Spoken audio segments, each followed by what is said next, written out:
This is presented by HBase Connect, Japanese freight forwarder in Japan. Hello, I'm Eno. Today's theme is the revision of the FP1, the core service of One Ocean Network Express. To state the conclusion first, the virtual disappearance of the direct call service to Europe, which has supported Japan's exports for many years, and the complete shift to Busan transshipment. Today, I will take the time to delve into why this decision was made, including the inconvenient truth of the challenges facing Japanese ports that lie in the background. First, let's review what FP1 was in the first place.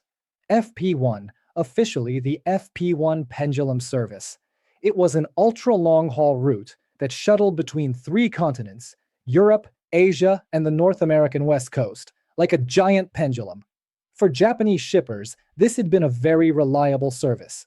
A massive mother vessel, main vessel, bound for Europe, would come directly to Japan's major ports like Tokyo and Kobe, load cargo, and transport it straight to Europe. The lead time was predictable, and the risk of damage was low since there was no transshipment. It was truly the main artery of trade. However, One has made the decision to cut the string of this pendulum. The new FP1 will only be a round trip between Europe and Asia, and the name Japan has vanished from its port call list. So, what will happen to Japanese cargo from now on? It will become what is known as feeder transport. Cargo will be carried from each Japanese port first by small feeder vessels to the port of Busan in South Korea. There, the cargo will be unloaded and then transshipped onto the massive mother vessels arriving from or heading to Europe. The official reasons announced by One are broadly two. One is the restoration of schedule reliability. The previous long pendulum deployment from Europe to Asia to North America was prone to a negative chain reaction, where a delay in one place would ripple across to the other side of the globe. The aim is to minimize schedule disruption by separating this route.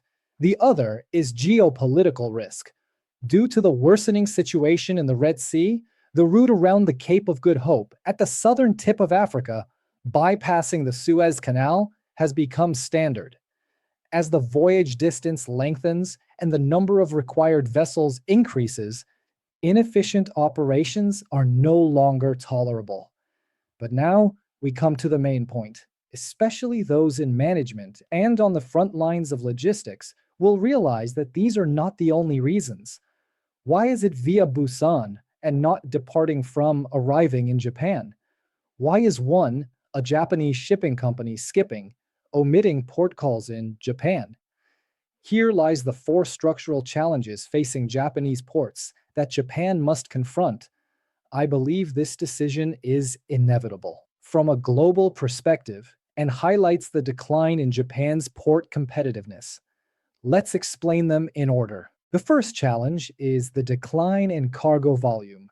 Japan once boasted an overwhelming volume of exports as the factory of Asia. But how about now? Production bases have moved to China and Southeast Asia, and the absolute volume of cargo leaving Japan for Europe continues to decrease. For ultra-large vessels capable of carrying 20,000 TEUs, the benefit of making a special call at low-volume Japan is now diminishing. The second challenge is the dispersion of ports. This is fatal. The neighboring port of Busan in South Korea, as a national policy, concentrated huge terminals in one location to create an efficient superhub.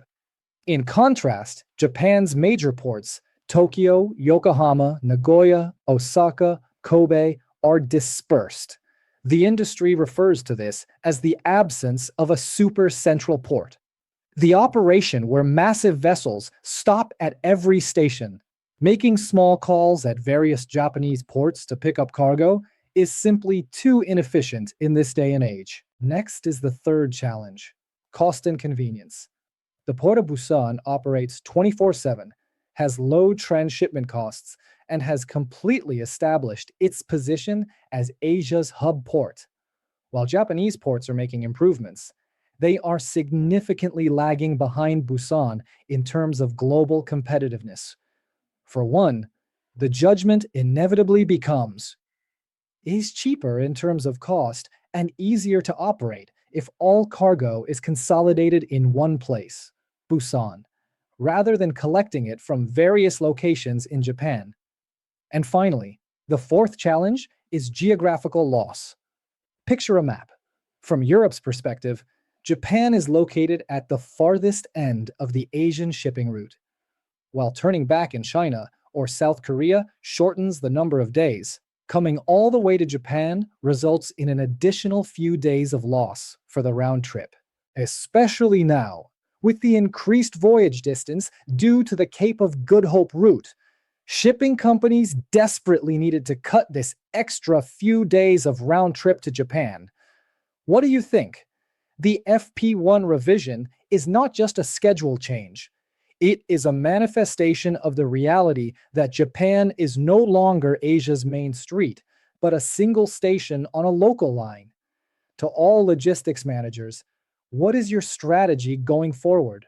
A shift to Busan transshipment will definitely increase lead times. The risk of rollovers due to connection errors and cargo damage from transshipment work must also be factored into inventory planning. Will you compare it with other carrier services? Explore a hybrid with air freight or shift inventory bases overseas? In 2025, we must rebuild a dry, robust supply chain based on the reality of Japan passing. When logistics changes, the form of business also changes. Please use this news not just as an inconvenience, but as a catalyst for transformation. That is all for today. Thank you very much.